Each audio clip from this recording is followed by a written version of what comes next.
دیکھیں یہی ولادت مبارکہ ہے جو کائنات کی ولادت کا سبب بنی۔ اللہ اکبر۔ اگر رحمت کونین صلی اللہ علیہ وسلم کو اللہ تبارک و تعالیٰ کی طرف سے ظاہر کرنے کا قصد و ارادہ نہ ہوتا تو نہ آپ یہاں بیٹھے ہوتے نہ ہمارا وجود ہوتا۔ اللہ اکبر۔ یہ تمام کائنات کے وجود کا ایک سبب تھا۔ اللہ تعالیٰ نے آپ کے وسیلے سے تمام چیزیں پیدا فرمائی، اور جب یہ نور، یقینی سی بات ہے، جو وجود کائنات کا سبب ہے، جب وہ سبب اس کائنات میں آنے لگا تو لازم بات ہے اس کائنات کو سجایا گیا۔ کیا بات۔ اور اللہ تعالیٰ نے ایسا اہتمام فرمایا کہ اس سال میں جتنی عورتیں حاملہ تھیں سب کے ہاں بیٹے پیدا ہوئے۔ اللہ اکبر۔ اب یقینی سی بات ہے کہ ہر ایک تو مسلمان مطلب دین ابراہیم پر نہیں تھا نا۔ اس کے اندر سرکار کی ولادت ہوئی تو جیسے آج سرکار کا فیض جاری ہے، اس امت پر اجتماعی عذاب نہیں آتا، حالانکہ گناہ کتنے ہیں، اس سے کافر بھی فائدہ اٹھا رہا ہے، مسلمان بھی۔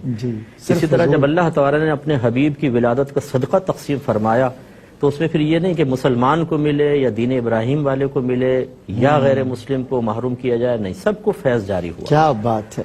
اور وہ بڑا قحط کا سال تھا، اس سال بہت زیادہ فصلیں ہوئیں اور اتنا جانوروں نے چرا کہ لکھا ہے مورخین نے کہ گمان ہوتا تھا کہ شاید ان کے پیٹ پھٹ جائیں گے چربی کی کثرت کی بنا پر۔ اللہ اکبر۔ اور پھر جیسے حور و غلمان کو غلامی کا فرمایا گیا، ایک دوسرے کو مبارک، ہر جانور ایک دوسرے کو مبارکباد دیتا تھا، کیا بات۔ فرشتے آپس میں مل کر مبارکباد دیتے۔ واہ۔ تو یہ جو مبارکباد دینا ہے ولادت کی، خصوصی طور پر ربیع الاول میں مسلمانوں کا ایک اہل محبت کا جو ایک بڑا حصہ ہے وہ اس طریقے کو اختیار کیے ہوئے، یہ کوئی نیا طریقہ نہیں ہے، یہ کوئی مطلب اس کو میں بدعت حسنہ بھی نہیں کہوں گا، کیونکہ بدعت میں نئے چیز کا وجود ہوتا ہے اگرچہ وہ موافق شرع ہوتا ہے۔ یہ تو عین اللہ تبارک و تعالیٰ کی ایک آپ سنت الہیہ کہیں تب بھی تعجب نہیں ہے، ٹھیک ہے، کیونکہ اللہ تبارک جب فرشتہ کلام کرتا ہے نا تو لکھا ہوتا ہے اللہ فرمائے گا، تو اللہ تعالیٰ تو نہیں فرماتا، تو فرشتہ ایک منادی ہوگا جو فرشتہ کہے گا، اس کو اللہ اپنے طرف منسوب کرتا ہے۔ تو گویا کہ یہ تمام مبارک بادیں دے رہی تھی اللہ کے حکم سے تھی،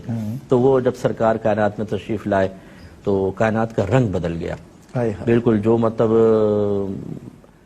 نئی حکومت آئی تو پچھلی حکومت چلی گئی، نیا پاکستان کے جیسے ہمارے ذہن میں ایک وجود تصور ہم قائم کرتے ہیں، وہ نئی کائنات ہوئی، نئی حکومت آئی، نیا نظام آیا، اور نبی کریم صلی اللہ علیہ وسلم کی ولادت پاک کی وجہ سے پھر آپ کی والدہ ماجدہ طیبہ طاہرہ بی بی آمنہ رضی اللہ تعالی عنہا نے جو عجائبات دیکھے ہیں، اور اس سے ظاہر ہوتا ہے کہ وہ معاذ اللہ دیکھیں بعض اوقات بعض دلائل ظاہرہ سے کچھ لوگوں نے ثابت کرنے کی کوشش کی کہ آپ کے آباء و اجداد جو ہیں وہ مطلب مسلمان نہیں تھے۔